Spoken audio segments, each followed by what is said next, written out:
know. So, all right, so I was born in Texas, in Grand Prairie, Texas, to be exact, and grew up there and love Texas. I'm still a Texas girl. If you ask me, I'm a Texas girl, but I've been in Minnesota 20 years. But I'm still a Texas girl. My parents still live there. My sister lives a mile away, and with her and her husband, and they have 2 kids. And in 1997, I got married, and 6 months after we got married, my husband got a job transfer. So we moved to Minnesota. That's how we ended up there. And I boo-hooed the entire drive to Minnesota. Wow. First of all, we watched the movie Fargo before we moved. That's a big, stupid no-no. Don't do that. But because I thought everyone talked like that. You know, like, oh, sure, yeah, you betcha. And I'm like, oh, I cannot deal with this. But there are some that talk that way. But for the most part, people are just incredibly nice. But I was really fearful, and I was afraid. I didn't want to be away from my family. I'm very, very close with my family.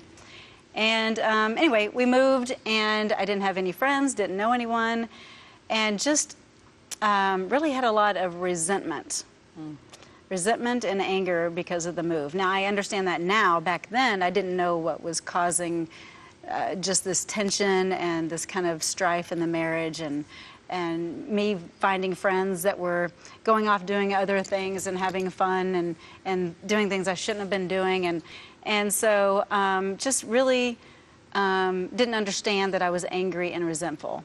And so over the course of time, my husband and I, we just continued to just get more distant. And we ended up calling it off. And my son was only 3 at the time, almost 4. And it was hard. It was hard. And I was single for 8 years.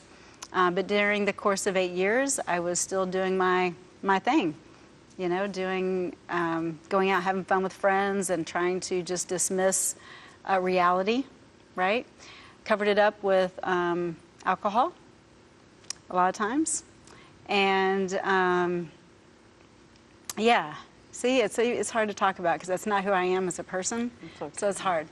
But I just remember the very, very moment that I came home, and my son was with his dad, and the silence in my townhome was so deafening that I couldn't bear it.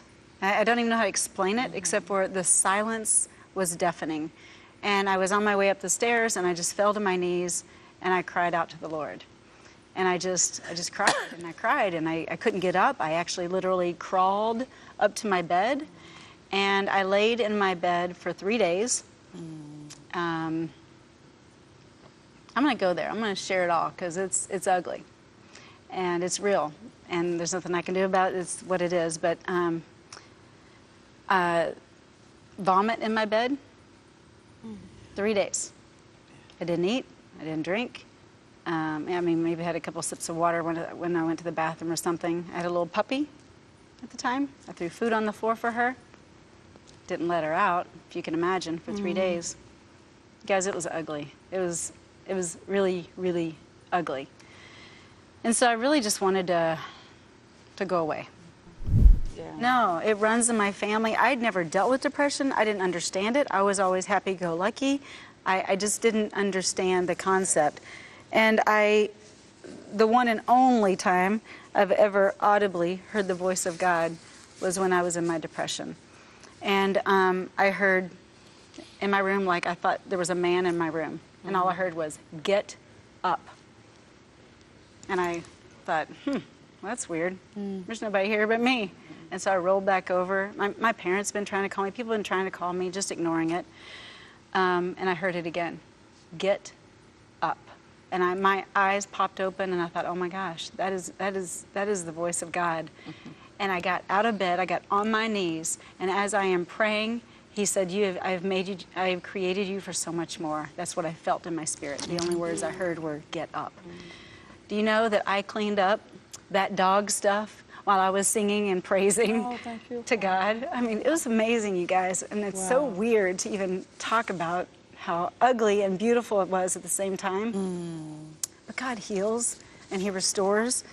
And He never was not by my side. Yeah. And it just took me being ready to fully surrender my life to Him. And that's what I did. And from that moment on, I've never been the same. Never. Like what you saw? Make sure to comment and like below. Hit that subscribe button for more content uploaded weekly.